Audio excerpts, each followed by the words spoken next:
as I told you that there are certain amount of theory which is involved here, properties are involved, and some formulas are involved.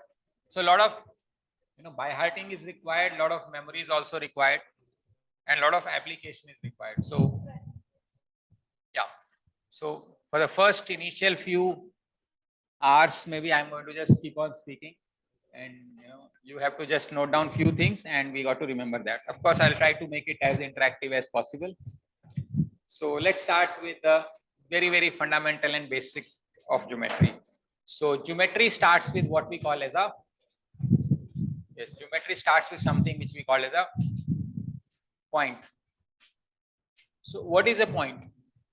That's the question. Bindu. क्या point मारा छोरे ने?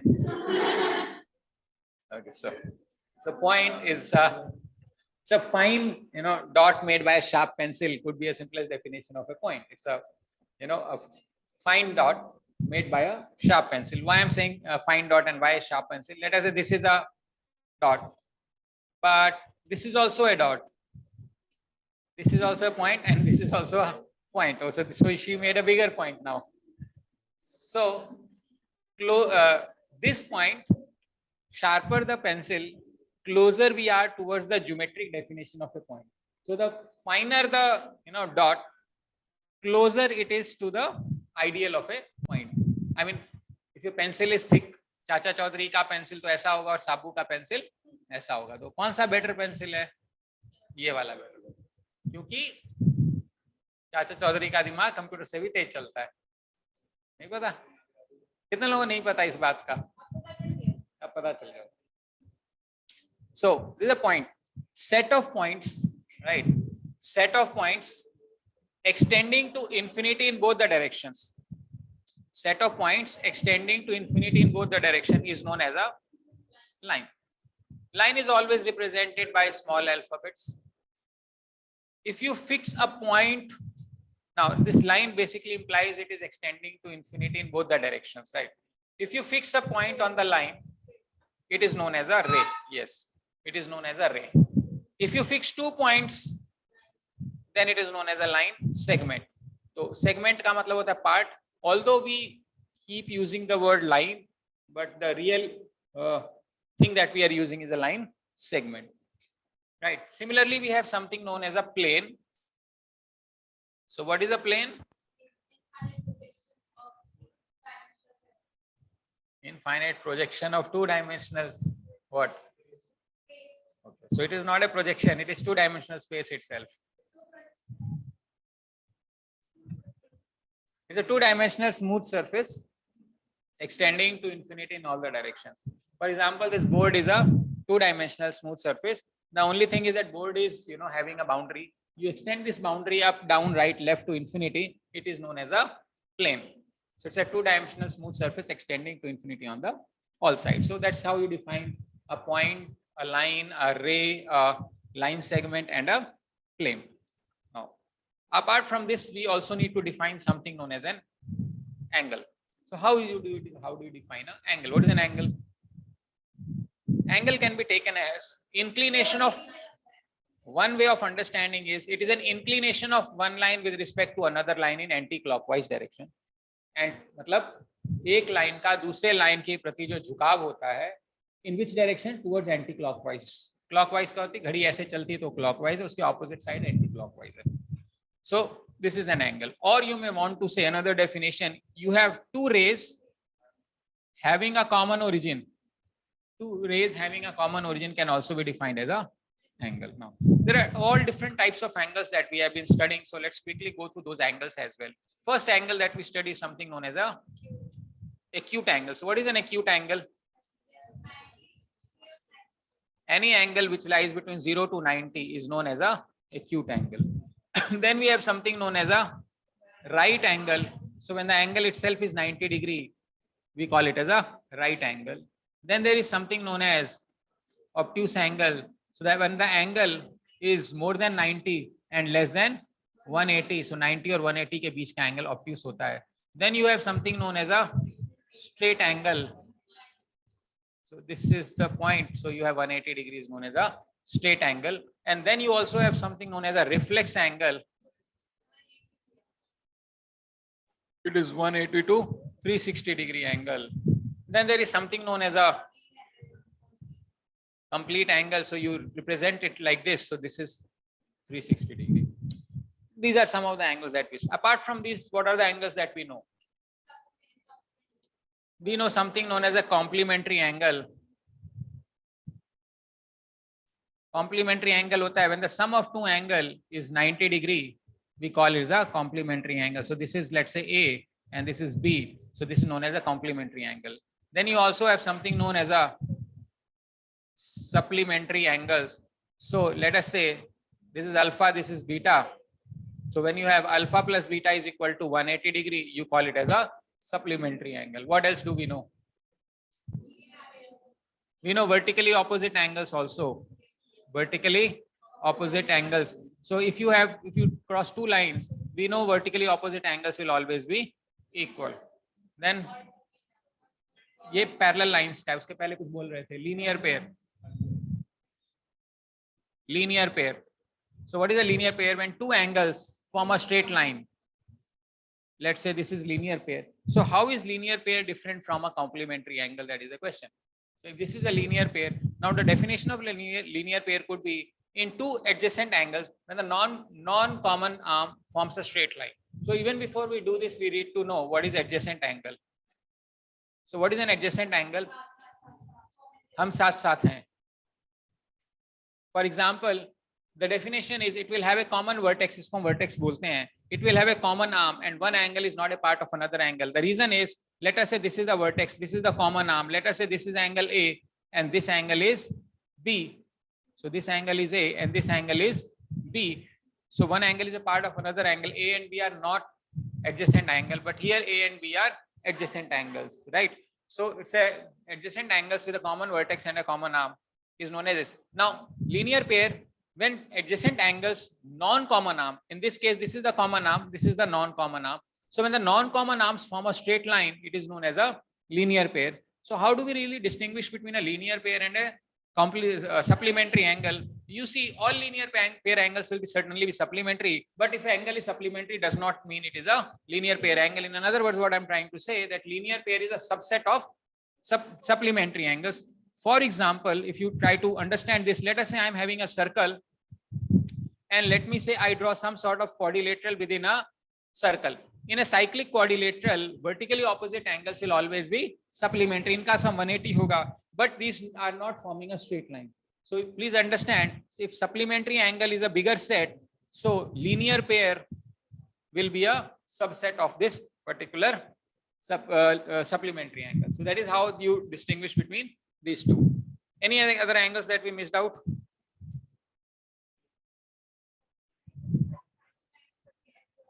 Okay, so now most of the angles that we are talking about belongs to our parallel line, understanding of parallel line. So what is a parallel line?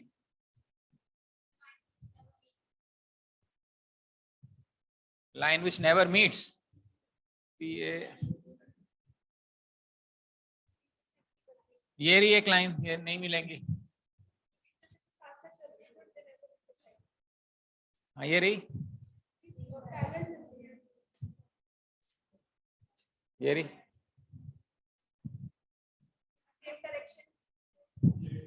Not necessarily. हाँ ये रही straight line ही तो है. ये straight line है बेटा. This is a straight line.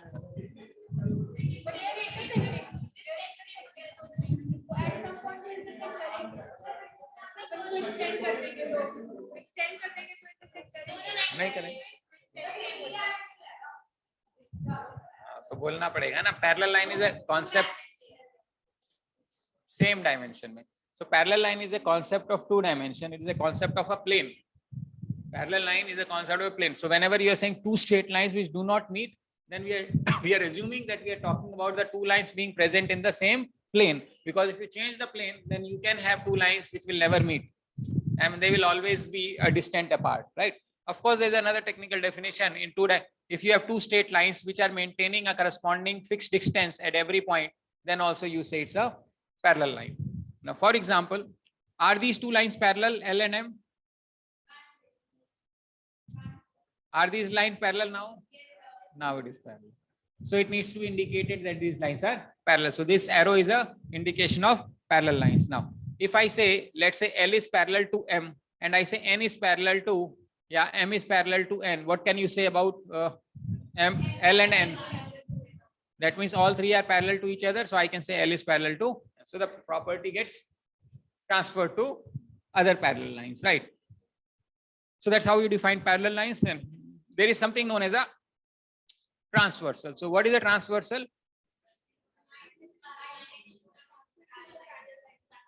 Okay, now is it a transversal? Is it a transversal? But it is not a parallel line. Any line that passes through the parallel line. Parallel अभी तो पहले जब मैंने यहाँ पे बनाया तब तो बड़े जोर से बोले कि पैरेलल लाइन नहीं है, ऐसे कर दिया तो बोला हाँ पैरेलल लाइन है। यहाँ पे कहाँ दिख रहा है वो एरो तुमको? क्यों बना दूं? पैरेलल लाइन नहीं है, फिर भी ये ट्रांसवर्सल है. It has nothing to do with lines being parallel. Any line which cuts two or more line is known as a transversal. It is just that when we study parallel lines, that is when we study transversal, and therefore this connection of transversal and parallel lines. So any straight line which cuts two or more lines will be a transversal. Now under certain circumstances the lines will become parallel. We are going to study those circumstances, but before that a transversal will form 8 angles. एक ऐसी डंडी तो दो डंडियों को काटे, बस. हिंदी में क्या बोलते हैं उसको? पढ़ा तो है तुमने? Okay. Okay, so a transversal will generate 8 angles. Let me say 1, 2, 3, 4, 5, 6, 7, 8. Now out of these, irrespective of the lines being parallel or not, 2 and 3 are equal, 1 and 4 are equal, 6 and 7 are equal, 5 and 8 are equal because they are vertically opposite angles. No problems. Now, apart from that, there is a certain nomenclature that we have generated. I mean the names associated with these values. For example, when you talk of angle 3 and 5, or if you talk of angle 4 and 6, they are known as alternate interior angles. Okay. अरे रुक जा भाई छोरी, रुक जा ये ले, ठीक है. So we are talking of, let us say, 3 and 6 and 4 and 5. तो ये alternate क्यों है? क्योंकि लाइन के एक एंगल इधर है और एक एंगल इधर है, तो alternate हो गया. इंटीरियर इसलिए क्योंकि जो दोनों लाइन दी है दोनों एंगल्स उसके अंदर आ रहे हैं, इसलिए alternate इंटीरियर हो गया. By the same logic, if you take 1 and 8 and if you take 2 and 7, it will be known as alternate exterior angle. Similarly, if you take 3 and 5 and you take 4 and 6, they are known as co-interior. उसी logic से, if you take 1 and 7 and you take 2 and 8, you may call it as a co-exterior. समझ में आ रही बात? उसी तरीके से, if you take angle 1 and 5 and you take angle 3 and 7, you take 2 and 6 and you take 4 and 8, they are known as corresponding angle. तो corresponding angles क्या होता है? Correspond का मतलब ये होता है कि जो पोजीशन एक पर्टिकुलर एंगल की इस सेट में है वही पोजीशन किस एंगल की दूसरे सेट में है. तो 1 is corresponding with 5 and similarly I may want to say 4 is corresponding with 8, or I can say 3 is corresponding with 7 and 2 is corresponding with 6. इसको हम corresponding angles के नाम से जानते हैं. So basically there are 5 different angles. Of course there is a vertically opposite angle, but it has no connection with lines being parallel or not. Yeah, they will always be equal no matter what. If you simply draw any two lines, like it will generate vertically opposite angles and they will certainly be equal. So in this case also, 1 is equal to 4, 2 is equal to 3, 5 is equal to 8 and 6 is equal to 7 without much essence here. However, now these 5 different types of angles that we have written will play a crucial role in understanding whether the lines are parallel or not, right? Now, if any of this condition is true, for example, if you are able to prove angle 3 is equal to 6, that's it, or we are not proving anything else, or we know the fact that angle 3 is equal to angle 6, that means out of the 2 given cases of alternate interior angle, 1 case of alternate interior angle is equal, and even then we can always conclude that the lines will be parallel. That means if 3 is equal to 6 or 4 is equal to 5, that means alternate interior angles are equal, and therefore we can claim that the lines will be parallel. Similarly, if you happen to prove 1 is equal to 6 or 2 is equal to 7, that means you are saying alternate exterior angles are equal. Therefore, we can claim that the lines are parallel. Similarly, if you are able to prove that angle 3 plus angle 5 is equal to 180 degree or angle 4 plus angle 6 is equal to 180 degree, that means co-interior angles are supplementary. We can always claim that the lines will be parallel. Similarly, if you happen to prove angle, पीछे क्या गुड़ कर रहे हो? Parallel है, अगर है अभी आएंगे, अभी आए नहीं है, अभी हम पैरेलल प्रूव करने के तरीके देख रहे हैं. मैं 20 मिनट लेट हो गया हूं, मुझे वो प्रेशर, हाँ वो कवर कर रहा हूं, तो समझ तो आ ही रहा होगा. थोड़ा आराम से, नहीं मैं तो अच्छा नहीं आ रहा इतना, ओ तेरे ना ना ना, फिर आराम आराम से चांस नहीं, अभी मत बोलो कुछ. Okay, now see there are five different conditions, right? In each condition again there are multiple conditions. Okay? Now what I'm saying is, out of this any 5 condition, you take any one condition. Within that one condition, all possibilities are there. You take only one possibility. For example, if you take alternate interior angles, there are 2 possibilities, 3 and 6, 4 and 5. इनमें से if you happen to prove that 3 is equal to 6, बस और कुछ नहीं करना, तो हम ये बात कह सकते हैं कि ये लाइन पैरेलल है. कोई जरूरी नहीं है कि आपको 3 is equal to 6 प्रूव करना है. अगर आपने 4 is equal to 5 भी प्रूव कर दिया तो भी हम ये कंक्लूजन निकाल सकते हैं कि ऑल्टरनेट इंटीरियर एंगल्स इक्वल है, इसलिए दोनों लाइन पैरेलल है. जो बात हम ऑल्टरनेट इंटीरियर एंगल्स के लिए बोल सकते हैं, वही बात हम ऑल्टरनेट एक्सटीरियर एंगल के लिए भी बोल सकते हैं. इसका मतलब अगर हमने 1 is equal to 8 प्रूव कर दिया या फिर 2 is equal to 7 प्रूव कर दिया, तो भी हम ये कह सकते हैं कि थर्ड कंडीशन ये है कि अगर को इंटीरियर एंगल जो कि 3 और 5 या 4 और 6 ये दोनों को इंटीरियर है, अगर ये सप्लीमेंट्री हैं, तो हम ये कह सकते हैं कि ये दोनों लाइन क्या होंगी, पैरेलल होंगी. बाय द सेम लॉजिक अगर हम लीनियर पेयर हुए, वो तो सप्लीमेंट्री होंगे ही होंगे, कि कोई भी लाइन खींचोगी और डंडा खींचोगी तो सप्लीमेंट्री होगी. उसकी आवाज आ रही है, क्या कह रहा है वो, तुम्हें कुछ कह रहा है क्या, क्या बोल रहा है, क्या पूछ रहा है? वही तो बता रहा हूं मैं. ओके, ऐसे ही 1 + 7 जो है या 2 + 8 है, इसको को एक्सटीरियर एंगल बोलेंगे. 1 और 7 या 2 है को एक्सटीरियर सप्लीमेंट्री होने चाहिए. मतलब अगर आपने ये प्रूव कर दिया कि 1 + 7 की वैल्यू 180 है, या फिर आपने ये प्रूव कर दिया 2 + 8 इज 1, दोनों केसेस में हम ये कह सकते हैं को एक्सटीरियर एंगल्स सप्लीमेंट्री हैं. इसका मतलब ये है कि लाइंस आर. तीसरा, अगर आपने ये प्रूव कर दिया, कौन सा प्रूफ, 1 is equal to 5 हो जाए या 3 is equal to 7 हो जाए या 2 is equal to 6 हो जाए या 4 is equal to, चारों में से एक भी बात सच हो जाए, चारों में से एक भी बात सच है, तो हम ये कह सकते हैं कि करस्पॉन्डिंग एंगल्स आर इक्वल. क्या बोल सकते हैं, corresponding angles are equal and therefore the lines are, if corresponding angles are equal, lines will be, आ रही बात समझ में? If we know that the lines are parallel, then all the parameters are true. ये सारी बातें क्या हैं? सारी बातें ये हैं, ये मैं स्पीड से बोल देता हूं ताकि समझ में आ जाए. सारी बातें ये, alternate interior angles will be equal, that means 3 will be equal to 6 and 4 is equal to 5. Alternate exterior angles will be equal, that means 1 is equal to 8 and 2 is equal to 7. Co-interior angles will be supplementary, that means angle 3 plus angle 5 is equal to 180 and angle 4 plus angle 6 is equal to 180. And co-exterior angles are supplementary, that means angle 1 plus angle 7 is equal to 180 degree and angle 2 plus angle 8 is equal to 180 degree, and corresponding angles are equal, that means 1 is equal to 5 and 3 is equal to 7 and 2 is equal to 6 and 4 is equal to 8. ये सारी बातें true है. 2 is equal to, वो तो ऐसे ही है, वो उसका तो पैरेलल से कोई लेना देना नहीं है.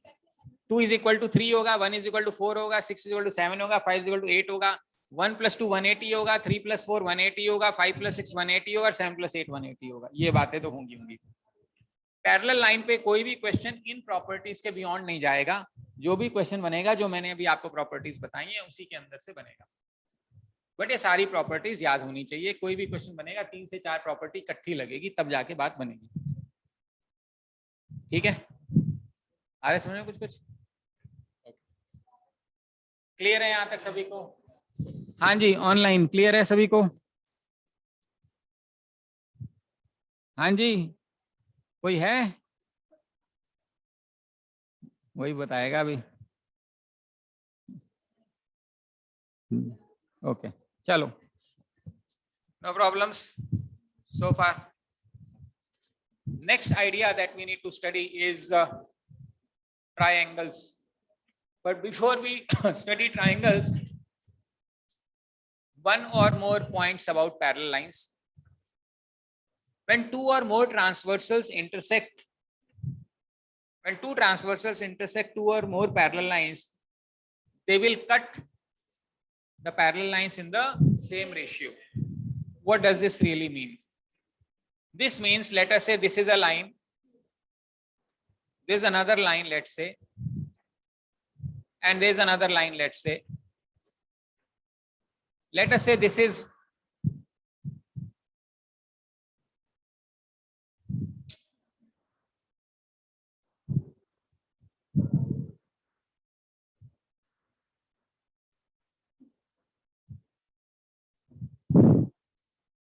कुछ काम जल्दी करना चाहो ना।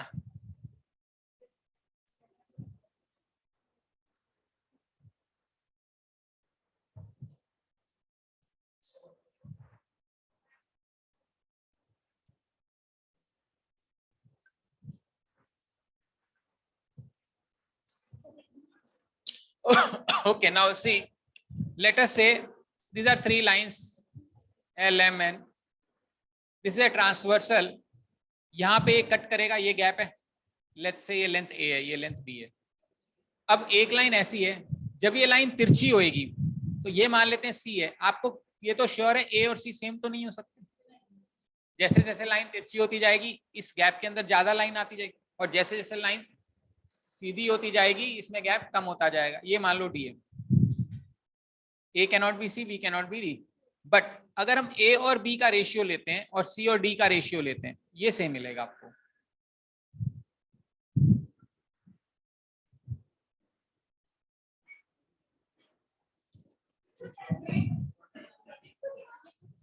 क्या हुआ? कहाँ सप्लीमेंट्री एंगल में क्या रह गया?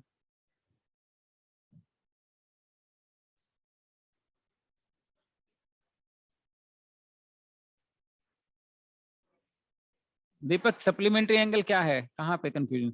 सप्लीमेंट्री का मतलब है दो एंगल का सम 180 होना, बस। ठीक है, ये प्रॉपर्टी समझ में आती है? A/B will be equal to C/D। हाँ, अगर ये पैरेलल ना होता तो नहीं होता। ठीक है, okay. Now we will study about triangles. Clear है? Lines, points, angles, parallel lines. Let's come down to triangles. Let's say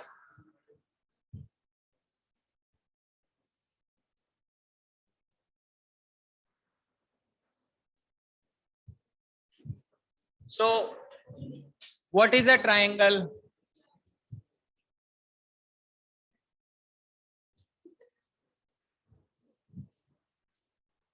One hero, two heroines. Now so tri मतलब three angled figure is a triangle.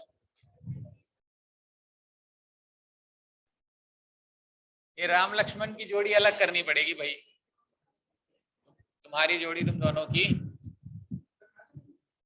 हाँ, बस सुन रहे हो?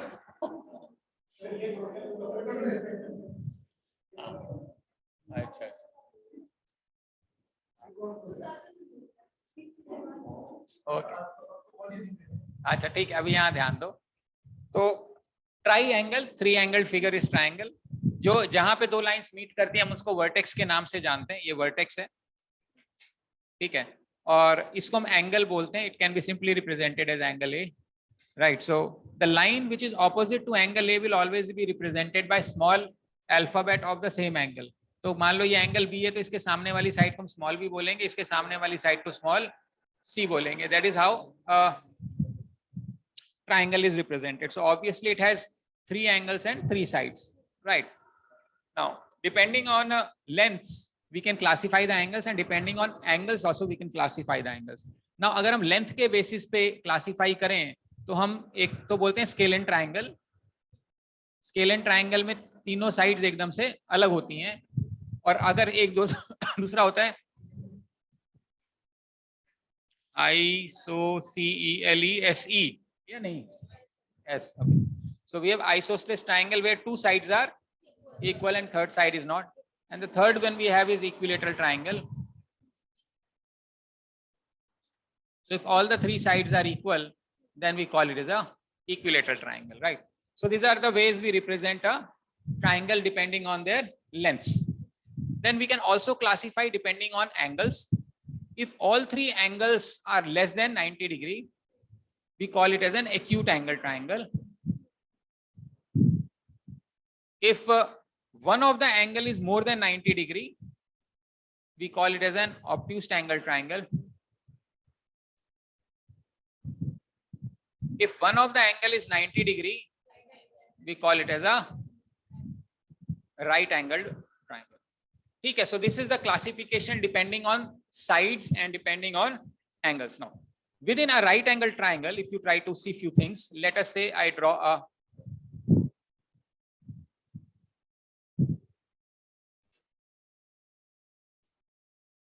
so let's say I draw this triangle, right angle triangle. I have A,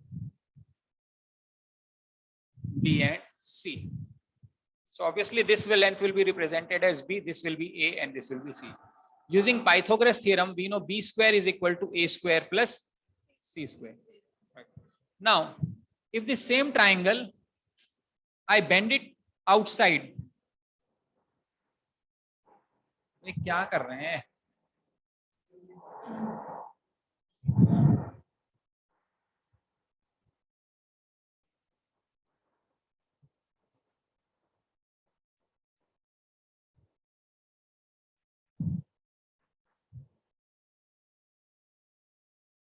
अब can I say B square will be greater than A square plus BC square?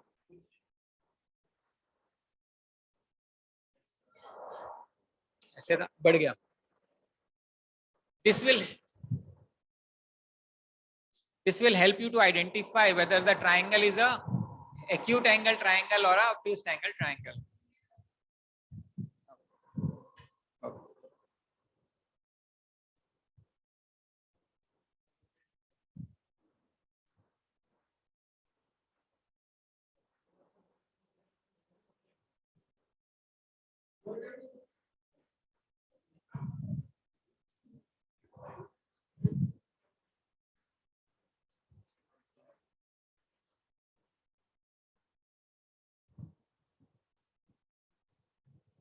Okay. Now, if in this obtuse angle triangle, B square is greater than A square plus C square, right? So if you need to make sure that they are equal, then something needs to be added on this side. क्योंकि ये कम है. So what will be added? If you drop a projection from A, so it meets it D. So BC into BD, that needs to be added. But if it is less, then something needs to be subtracted. So it will become equal to. So the projection here from A to BC, the projection BD into DC becomes this answer. Once जो ऊपर था ना BD, वही वाला चीज बनेगा BC into BD. पहले भी था ना BC into BD. तो ये भी अभी BC into BD. That is how you'll be able to find out the equation. So this inequality जो है, इससे हम ये बता सकते हैं कि हमारा जो ट्राइंगल है वो कैसा है. ठीक है, वो एक्यूट एंगल है, ऑब्ट्यूस एंगल है, राइट एंगल ट्राइंगल है.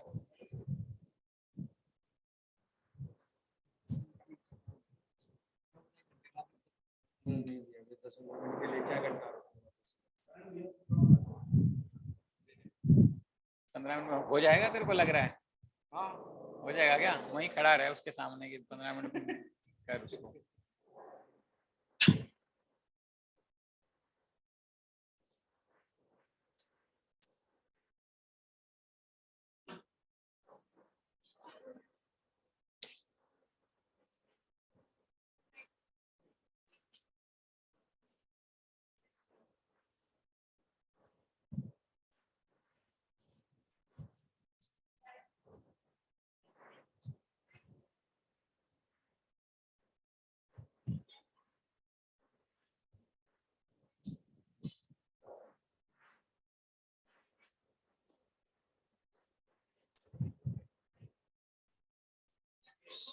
So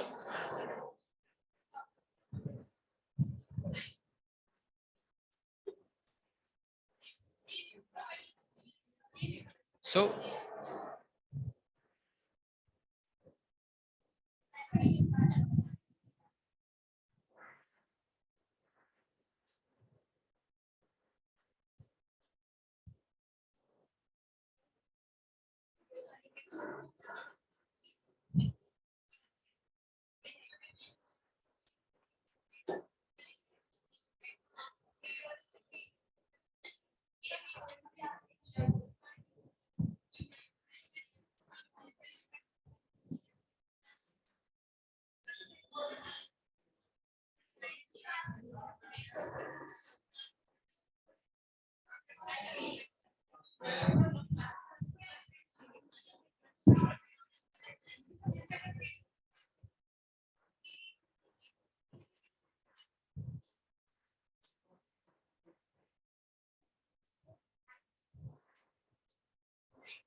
So when size and design are same, if the size and design both are same, then what happens? We say they are similar and equal, and this is known as congruency.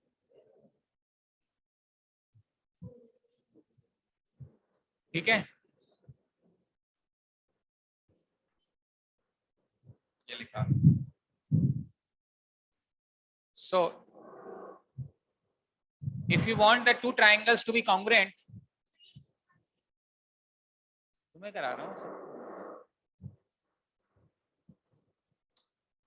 So if I have to prove that the two triangles are congruent, do I need to prove that all the 6 parameters of one triangle is identical to 6 parameters of other triangle, or there is a limited condition? मान लो मैंने कहा A, B, C, X, Y, Z.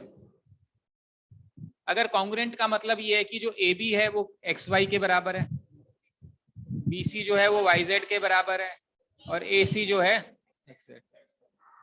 Angle A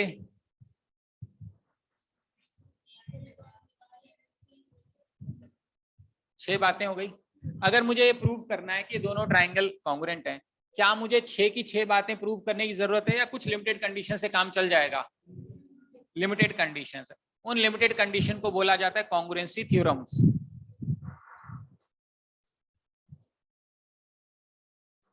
सबसे पहला congruency theorem है SSS congruency.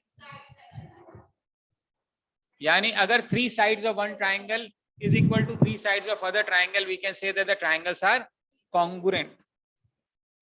You don't have to say about angles. तीनों side अगर बराबर है तो एंगल्स अपने आप बराबर होंगे और दोनों ट्रायंगल्स क्या हो जाएंगे? कॉन्ग्रुएंट. दूसरा SAS, 2 sides and included angle, one angle नहीं. मैं इसका मतलब समझाता हूं. मान लो मैंने कहा ये वाली साइड इसके बराबर, ये वाली साइड इसके बराबर, ये वाला एंगल इसके बराबर, तो क्या कॉन्ग्रुएंट होगा? ये कॉन्ग्रुएंट नहीं होगा. ये वाला एंगल इसके बराबर होगा तो ही बनेगा SA. समझ में आ रहा है? Side angle must be included between the equal sides. तीसरा है ASA, 2 angles इंक्लूडेड साइड या एनी वन साइड? कोई भी साइड चलेगी। कैसे? मान लेते हैं ये दोनों एंगल बराबर हैं और ये दोनों एंगल बराबर हैं, लेकिन ये साइड और ये साइड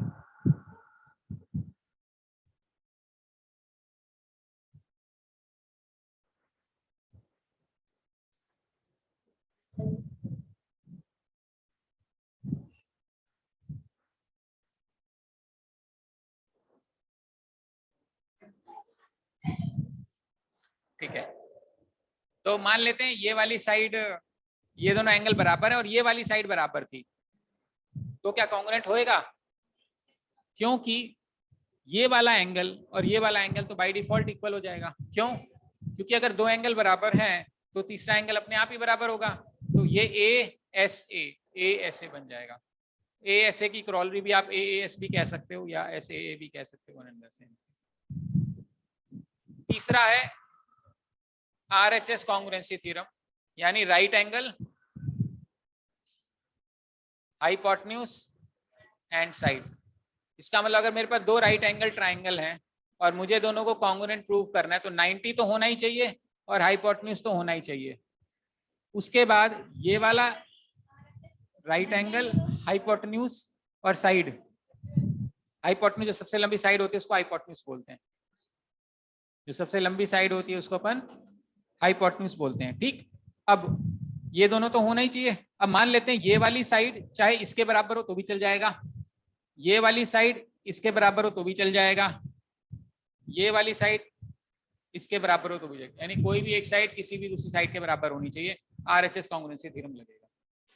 आ रही बात समझ में? So there are 4 congruency theorems, SSS congruency theorem, ASA, SAS and RHS।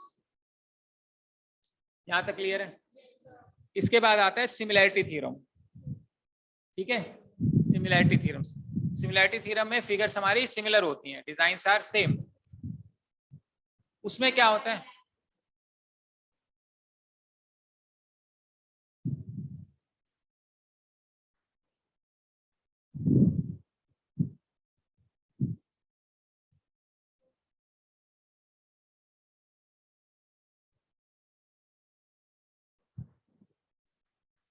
मान लेते हैं ABC है, XYZ है। अब इसका क्या मतलब है? कोई भी ट्राइंगल है, अगर हम उसको बड़ा करेंगे तो वो प्रोपोर्शनेटली बड़ा होगा और प्रोपोर्शनेटली, इस बात का क्या मतलब है प्रोपोर्शनेटली होने का? मान लेते हैं मेरी ये साइड 4, 5, 6 है, मान लो हमने ट्राइंगल का साइज डबल कर दिया, तो ऐसा नहीं है बड़ी वाली साइड ज्यादा बढ़ेगी, सारी साइड डबल हो जाएगी, सारी साइड डबल हो जाएगी। तो ये वाली साइड 4 का 8 बन जाएगी, ये 10 और ये 12। अगर हमने इसको छोटा कर दिया, मान लो आधा कर दिया, तो ये सारी साइड, अब लेकिन मान लो मैंने इसको डबल करके इस ट्राइंगल को घुमा दिया, अब भी ये सिमिलर ही माना जाएगा। ये मत सोचना ये 4 है, ये 10 है, ये 5 है, 12 है, 6, 8 है। इस ट्राइंगल को लेके हमने घुमा दिया, यही चक्कर पड़ता है इस पूरे टॉपिक में। सिमिलैरिटी में ही समझ में आना चाहिए कि कौन सी साइड किसके प्रोपोर्शनल है। फिलहाल हम कह रहे रेशियो सेम है, मतलब अगर जो AB है वो किसको मैच कर रही है?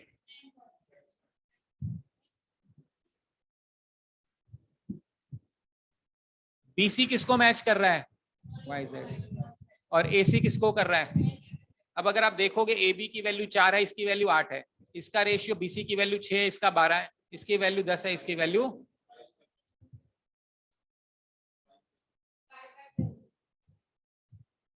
इसकी वैल्यू 5 है, तो इसकी वैल्यू 10 है। ठीक है, ऐसे ही अगर हम इसको कंपेयर करेंगे, मान लो ऊपर हमने 2 लिखा, तो 2 is corresponding to 4, 3 is corresponding to 6 and 2.5 is corresponding to 5। Ratio सबका सेम आ रहा है। इसको बोलते हैं sides are proportional. Sides are proportional. तो अगर सिमिलैरिटी में साइड्स प्रोपोर्शनल है तो क्या एंगल्स प्रोपोर्शनल होंगे?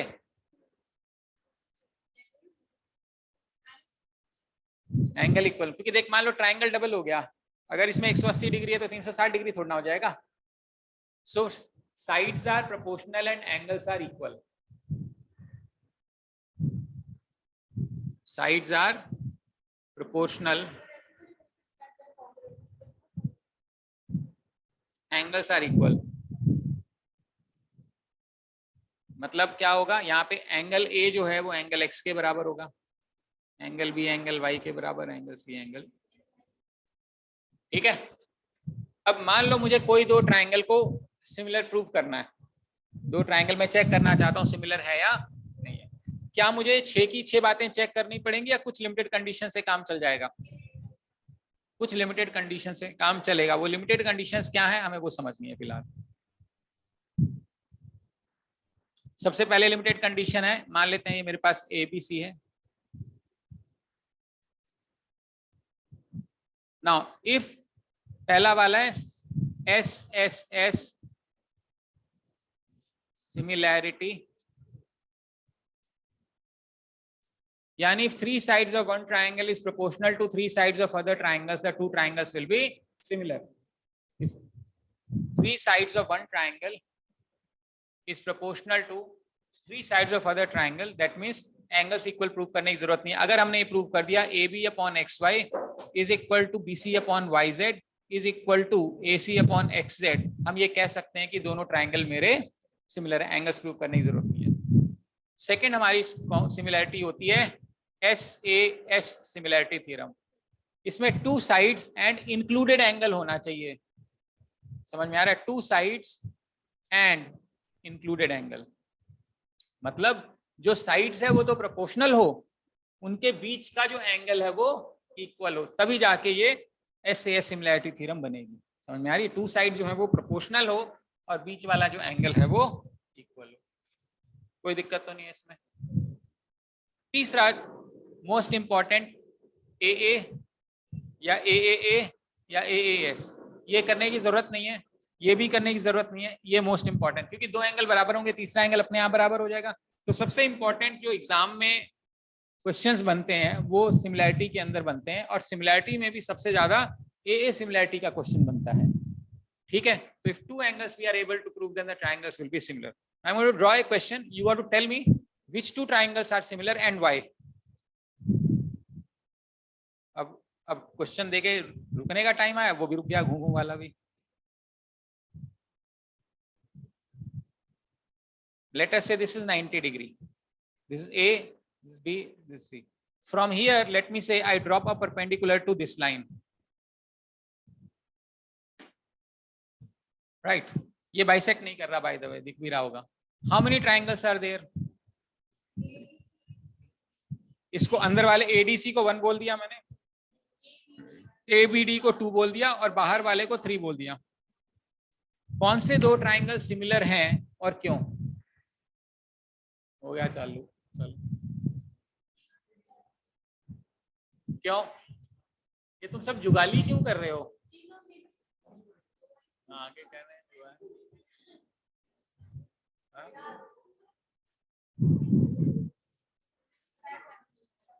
क्या? अभी तो कर लो, खत्म करो, उसको खा लो या बाहर गिरा दो।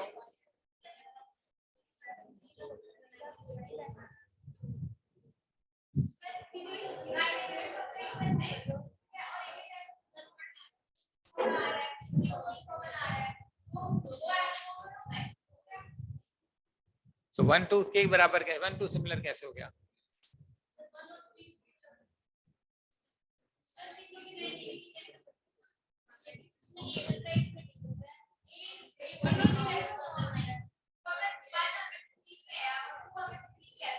अच्छा, तेरी शक्ल इससे मिलती है, इसकी शक्ल उससे मिलती है, तुम दोनों की शक्ल मिले, यही कह रही है?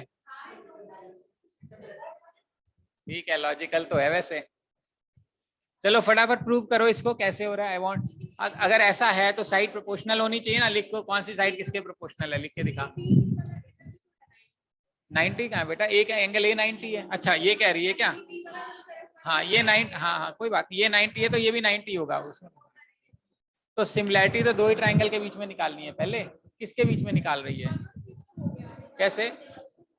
क्या बोला बता? हाँ आगे, ठीक है।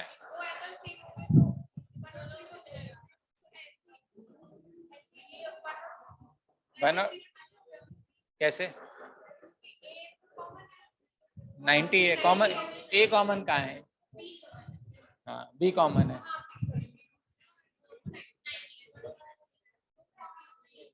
तो साइड प्रोपोर्शनल हुई ना, निकालो किसके साइड, कौन सी साइड किसके नीचे आएगी?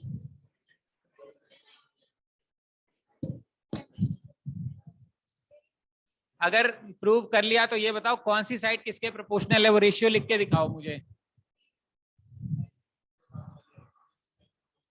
हाँ रेशियो बता तो दे। AD square is equal to, ये कहां से आ गया, कहां से आया, कैसे आया, दिखा दिखा क्या किया?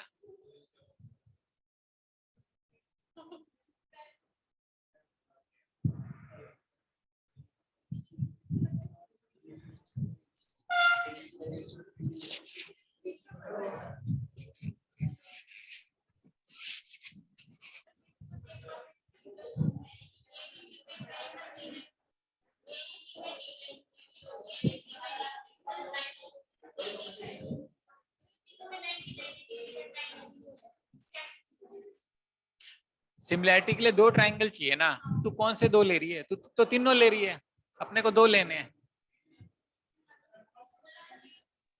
कैसे? अच्छा तो 1 और 2 ले रही है क्या? हाँ चल ले फिर, हाँ बता। ADC में D90, बिल्कुल ठीक है। कहाँ, किसने कहा? दिख रहा है ना, तो दिख रहा है ना है, साइड कॉमन, एंगल तो इक्वल नहीं है ना। तो ना पहले वो जुगाली वाला काम खत्म, पहले फेंक के आओ सब लोग, ये च्युइंगम खा रहे हो, निकाल जाके अब डस्टबिन में डालो इसको। जितने लोग हैं जिसके मुंह में जाओ जाके डाल के आओ, जाओ जाओ बाहर, जाओ बाहर। कहीं लगा मत देना बेंच में टेबल पे बच्चों की तरह, पेपर में रैप करके फिर डालना है डस्टबिन में, नहीं वो डस्टबिन भी नहीं साफ होता। अरे तू सारा स्वाद लेके मानेगा क्या? तू खा गई, अंदर ले गई? अच्छा उसी का पेज फाड़ रही है।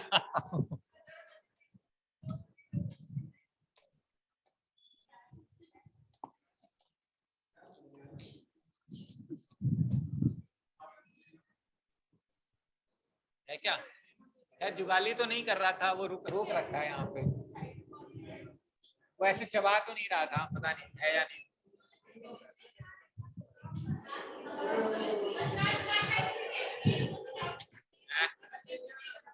अच्छा इसी ने बांटा है क्या?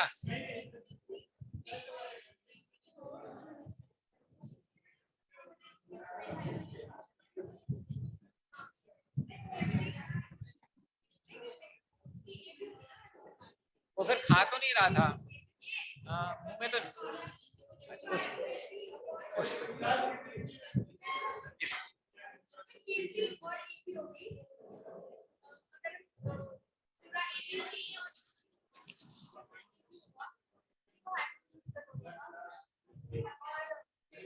ओके चलिए लेट्स डू इट, कोई बात। Let us say one listen up now. Let's take 1 similar to 3, right? एक बार 1 के अंदर D 90 डिग्री है, D is equal to 90, और 3 के अंदर angle A is equal to 90, चलेगा। दूसरा 1 के अंदर एंगल C है और 3 के अंदर भी एंगल C, कॉमन हो गया, दो एंगल बराबर हो गए, सिमिलर हो गया, काम खत्म हुआ। अब हमें देखनी कौन सी साइड किसके प्रोपोर्शनल है। सबसे अच्छा तरीका ये होता है जो एंगल बराबर है ना उसके सामने वाली साइड ले लो। मान लेते हैं अपन 1 ले रहे हैं, छोटा वाला पहले ले लो। 90 के सामने कौन सी साइड है? AC। तो अब बड़े वाले में 90 के सामने कौन सी है? 3 BC,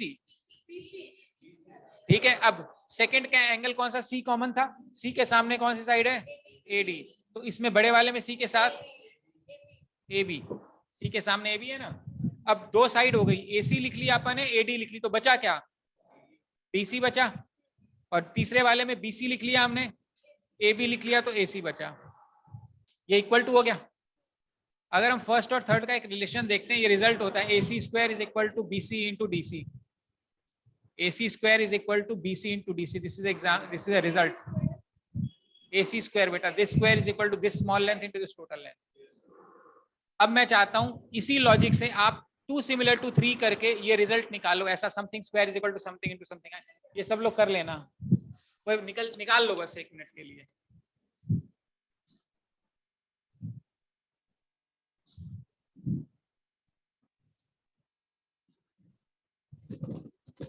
हाँ जी, ऑनलाइन में तो समझ में आ रहा है?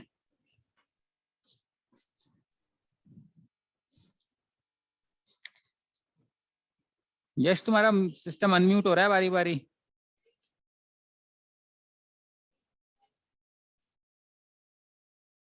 यश तुम 2 जगह से कैसे लॉग्ड इन हो?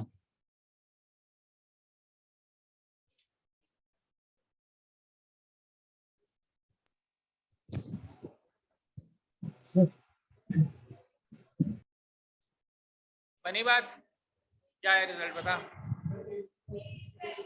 है मैंने 2 और 3 का पूछा है।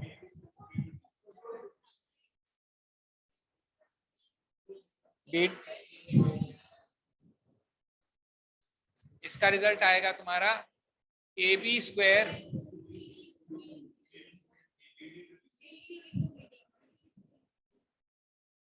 ठीक है। अब वो जो कह रही थी 1 की शक्ल 3 से मिलती है, 3 की शक्ल 2 से मिलती है, तो 1 की शक्ल 2 से मिलेगी। एक लॉजिक तो ये है, we need to prove it. कैसे होगा ये मैं बताता हूँ।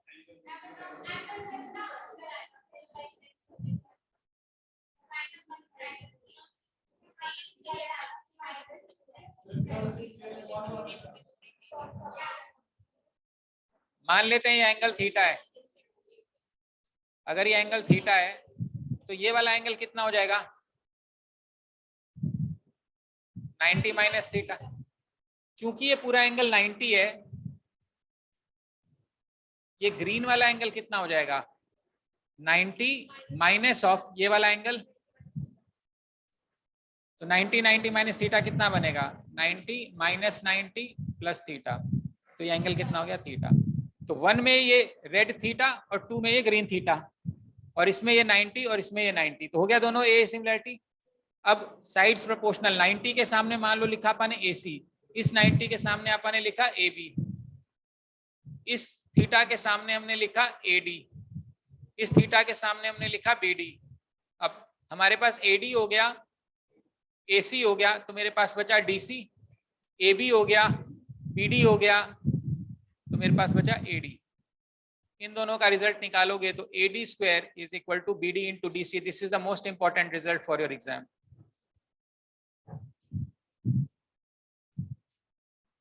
ये क्वेश्चन एग्जाम में इस फॉर्मेट में नहीं आता है, ये कुछ इस तरीके से आपको क्वेश्चन नजर आएगा।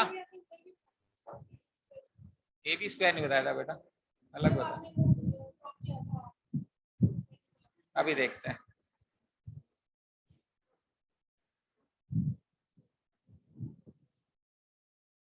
ये 90 डिग्री है, ये मान लेते हैं 5 है, ये 7 है, तो ये x है, इसकी वैल्यू चाहिए। बताओ आंसर।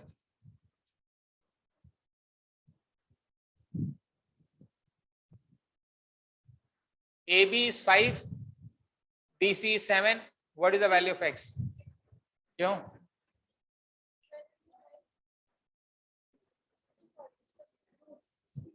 सिक्सटीन कैसे आएगा? 12 कहाँ है? 7 क्यों?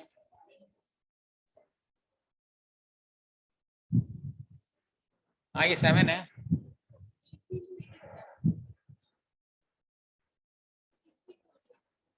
वो तो ये वाली लेंथ मिलेगी BC, मेरे को तो BD चाहिए।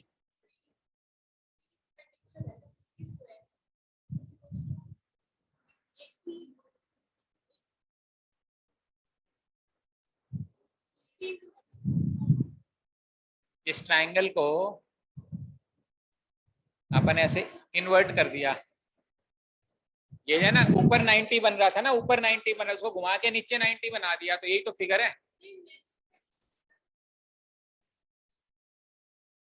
समझ में आ रहा है? अभी अभी जो रिजल्ट किया था AD स्क्वायर, ये BD square equal to AD into DC बनेगा, यानी x स्क्वायर की वैल्यू बनेगी 5 इंटू 7, x की वैल्यू बनेगी √35।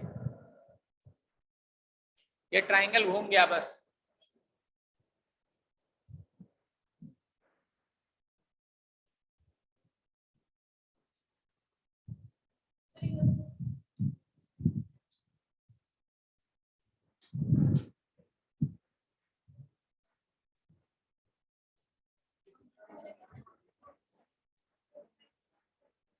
क्या तो यही रहा था, तो पता ही था।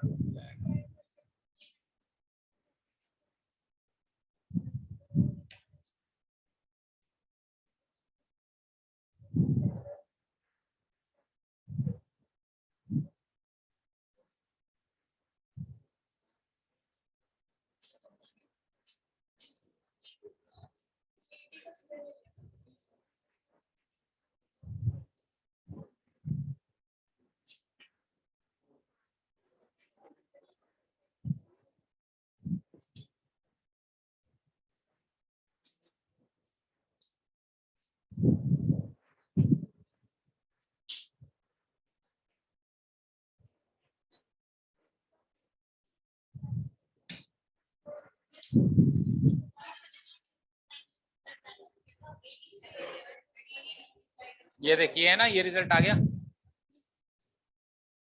ये दोनों ट्राइंगल कॉन्ग्रुएंट है, मतलब सिमिलर है, 1 और 2 सिमिलर है। 90 के सामने AC है, ये AC लिख दिया। इस 90 के सामने AB है, तो नीचे उसके AB आ गया। ये थीटा इक्वल था इस थीटा के, ये पता है ना कैसे था? थीटा के सामने कौन सी साइड है? AD, और इसमें थीटा के सामने कौन सी साइड है? BD, तो AD बाई BD आ गया। अब ऊपर वाला ट्राइंगल 1 लिखा है अपन ने, AC यूज कर लिया अपन ने, AD यूज कर लिया, बच क्या गया? वो यहाँ लिख दिया, AD आ गया। अब इन दोनों का जो रिजल्ट है AD square is equal to BD into DC।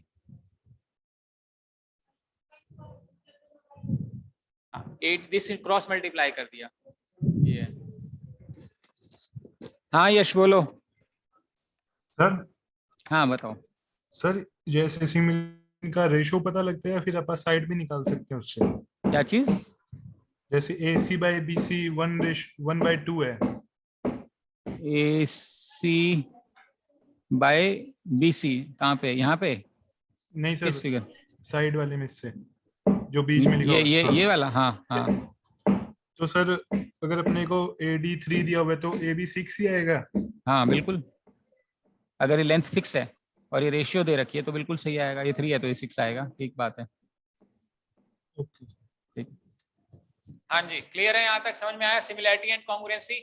Okay, इसके बाद मैं आपको कराता हूं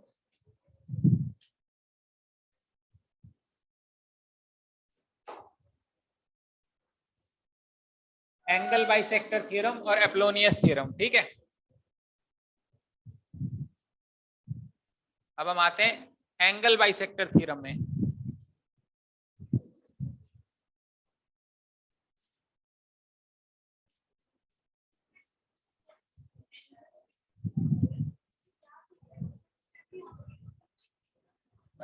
पहले ही कहा था मैंने, वार्निंग दी थी कि खूब सारा पढ़ाना है। एंगल बाइसेक्टर थ्योरम का मतलब होता है, एंगल जो है ना, अगर सामने ये बाई, अच्छा ये ऐसा अच्छा फिगर नहीं है, रुको मैं थोड़ा टेढ़ा मेढ़ा बनाना पड़ेगा फिर बेटर समझ में आएगा। लेट्स से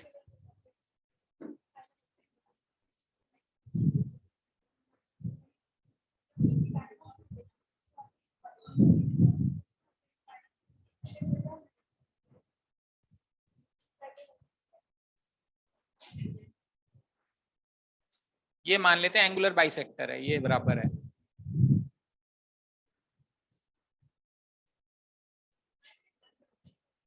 ये एंगल को बाइसेक्ट कर रहा है, हैं? ओके, ये एंगल बाइसेक्टर थ्योरम है। ठीक है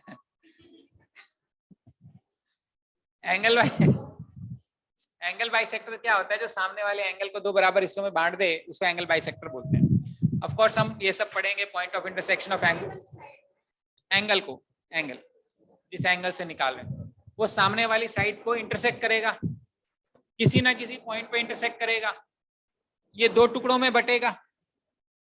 ये बोल रहे ये इन टुकड़ों का जो रेशियो है ना, वो ओरिजिनल साइड की रेशियो के बराबर होगा, जिसकी वजह से वो एंगल बनाए।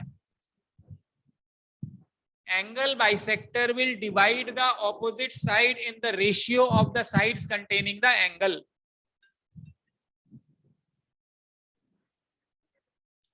हाँ जी मनीष, हाँ जी, बढ़िया बढ़िया, नमस्ते जी। हाँ ये ब्लैक एंड व्हाइट करना है।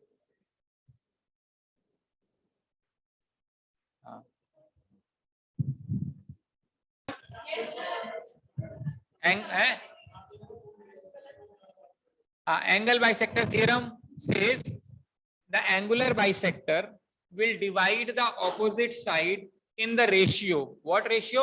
Sides containing the angle. जैसे सामने वाले का जो रेशियो BD अपॉन DC, ये रेशियो किसके बराबर है? उन साइड के रेशियो के बराबर जिसका वो एंगल है। मान लो अपन यहां से बनाते, C से लेते, तो हमारा रेशियो बनता AC और CB का, और वहां पे बनता AE और EB का, ऐसे समझना। That is the definition of angle bisector theorem. Now this very important one, मतलब ये आया हुआ है इसके ऊपर, ये क्योंकि दिखता नहीं है, बहुत ऑब्वियस बात नहीं है ये, that is why this is important. तो this is one angle bisector theorem, ठीक है। इसके साथ ही आता है एक एपोलोनियस थ्योरम।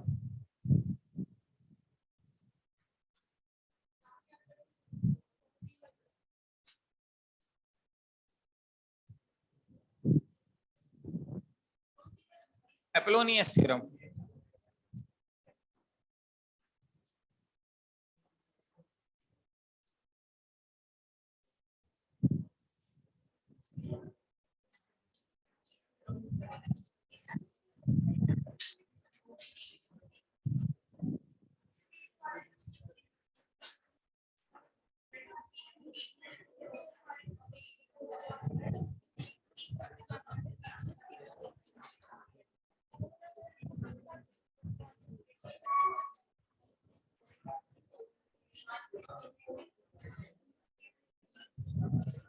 नाउ एपोलो, ये है मीडियन, एडी क्या है यहाँ पे? मीडियन है। So it says AB square plus AC square is equal to 2 times AD square plus 2 times BD square। ये भी कह सकते हो, या कुछ लोग इसको ये भी कहते हैं 2 times AD square plus 2 times BD की जगह पर DC लिख सकते हैं। क्यों? क्योंकि इक्वल है। 2 times AD square plus half of BC square, ये भी कर सकते हैं, क्योंकि DC can be written as half of BC। Half of BC का होल स्क्वायर करेंगे, BC स्क्वायर बाय 4 आएगा, 2 से 2 कट जाएगा। आ रही बात समझ में? ये एपोलोनियस थ्योरम होता है। इसी को जब हम तीनों साइड्स बना देते हैं, मान लेते हैं एक ये हो गया, ये मान लेते हैं E हो गया, और ये मान लेते हैं F हो गया। तो ऐसे जैसे AB स्क्वायर ये वाला है, ऐसे ही हमारा रिजल्ट इसके लिए भी आ सकता है, AB स्क्वायर और BC स्क्वायर के लिए भी आ सकता है, ठीक है। और वैसे ही हमारा रिजल्ट BC और AC के लिए भी आ सकता है। एक तरीका ये कि इसको साइक्लिसिटी में घुमा दें। समझ में आ रहा है? तो मान लो मैं इसको एक बार रिपीट कर देता हूं, ये लिख देता हूं। तो सबसे पहले मेरे पास AB square plus AC square is equal to 2AD square plus half BC square है, मान लेते हैं।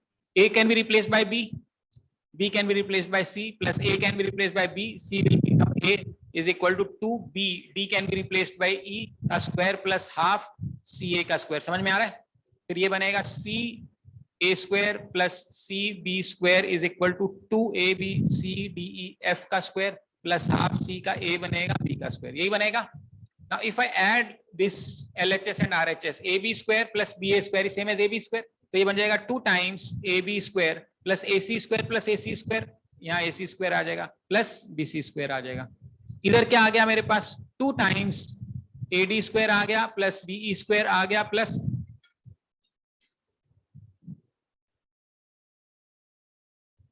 AB BE and CF square. Plus half of AB square plus BC square plus AC square. चलेगा? ये 2 को मैं इधर, इन दोनों को इधर लेफ्ट साइड में ले आता हूं, तो ये बनेगा AB square plus AC square plus BC square 2 minus half. चलेगा? Is equal to 2 times AD square plus BE square plus CF square. चलेगा यहां तक? 2 में से हाफ गया तो 3/2 हो जाएगा। सो आई कैन से 3/2 AB square plus AC square plus is equal to 2 times AD square plus BE square plus CF square. चलेगा?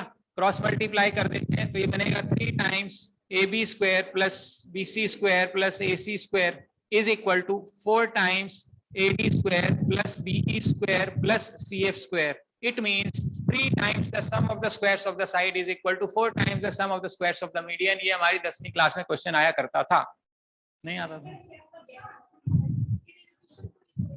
नहीं, ये इसका रिजल्ट है। किसका रिजल्ट है? एपोलोनियस थ्योरम का डिटेल। अपने जो किताब में ये दिया भी नहीं हुआ है, अपनी किताब में सिर्फ ये दिया हुआ है। This what it is trying to explain us. I am just extending this idea. हाँ, अभी 1 मिनट दीपक, देखता हूँ तुम्हें तो पहले। हाँ हाँ, बोलो दीपक। थ्योरम समझ नहीं आई? कहाँ से नहीं आया? कुछ नहीं, इसमें कोई कॉन्सेप्ट ही नहीं है। इसमें क्या है, इसमें बोल रहा है ये ट्राइंगल है, मान लेते हैं अपना ABCD, और AD जो है मीडियन है। मीडियन का मतलब वो होता है जो सामने वाली साइड को 2 हिस्से में बांटती है। अब मीडियन और साइड को कनेक्ट करने के लिए ये रिलेशनशिप है। अब रिलेशनशिप क्या है? रिलेशनशिप याद रखनी है आपको। क्या याद रखना है? AB का स्क्वायर प्लस AC का square is equal to 2 times AD का स्क्वायर प्लस 2 टाइम्स BD का स्क्वायर। बस ये रिलेशन है, और कुछ रिलेशन नहीं है। इसको मैंने और एक्सटेंड किया, मतलब ये तो AD बनाया मीडियन, अगर आप B बनाते और C बनाते तो ये सब चेंज हो जाता। इसका चेंज करने का एक शॉर्टकट मेथड ये होता है, A को B बना दो, B को C बना दो, C को A बना दो, रिजल्ट आ जाएगा। अब आपको जो समझ नहीं आया वो ये सब समझ नहीं आया, ये समझने की भी जरूरत नहीं है। अपने को ये समझना है, एक तो ये रिलेशन, दूसरा ये समझना है अगर 3 टाइम्स क्या ले लें, तीनों साइड का स्क्वायर ले लें, यानी आप AB का स्क्वायर ले लें, आप BC का स्क्वायर ले लें, आप AC का स्क्वायर ले लें, ये क्या बन जाएगा? ये 4 टाइम्स बन जाएगा। क्या? स्क्वायर्स ऑफ मीडियन, AD का स्क्वायर प्लस BE का स्क्वायर प्लस CF। ये याद रखना है आपको, ये इंपॉर्टेंट बात है।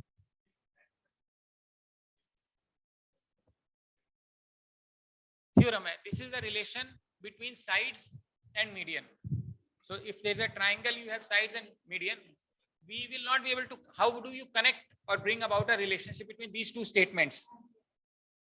So this is the way you bring the relationship between two things. That is through this Apollonius theorem. हाँ हाँ, वो B वो ऐसे समझना, साइड्स हैं सारी।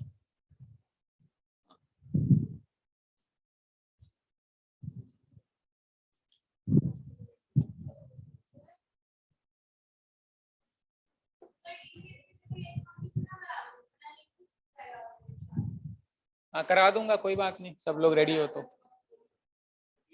है स्लो ही है, इससे स्लो क्या करो? Scroll, scroll, okay. ये तो नीचे ही है, ये लास्ट ही है। ये कह रही है कि कल हम इसको कंटिन्यू करके खत्म कर लेते हैं, नहीं तो गैप आ जाएगा डाउट्स क्लियरिंग की क्लास की जगह। पूछ लूं भाई? हाँ जी, online. Can we continue this class? I mean after 5 बजे के बाद की बात बोल रहा हूँ, अभी मत सोच लेना। डाउट्स की जगह ये क्लास कर लेते हैं ताकि ये खत्म हो जाए अपना। ठीक है? ठीक है। किसी को कोई प्रॉब्लम है तो बता दो, यहाँ क्लास में तो नहीं है, ऑनलाइन को। यश, गरिमा? No sir. ठीक है, चलो। दीपक? नो। वो कहाँ गई? पायल गायब है। हाँ जी, are we making some sense? यहाँ तक बात समझ में आती है हम सभी को? कोई दिक्कत किसी को भी किसी प्रकार की नहीं आती? तो अभी 15 मिनट है, अभी हम 2-4 चीजें और करने वाले हैं। क्या?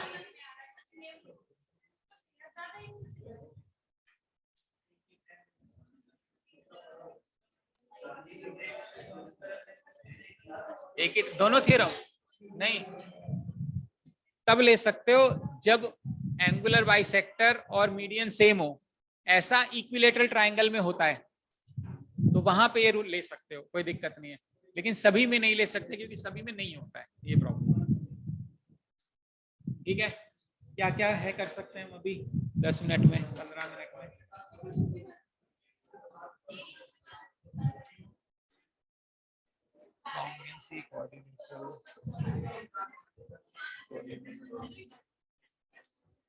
हो गया, चलो कोई बात नहीं। चलो कोई नहीं, फिर कल कर लेंगे, चिंता ना करो, ठीक है। हाँ जी दीपक बोलिए।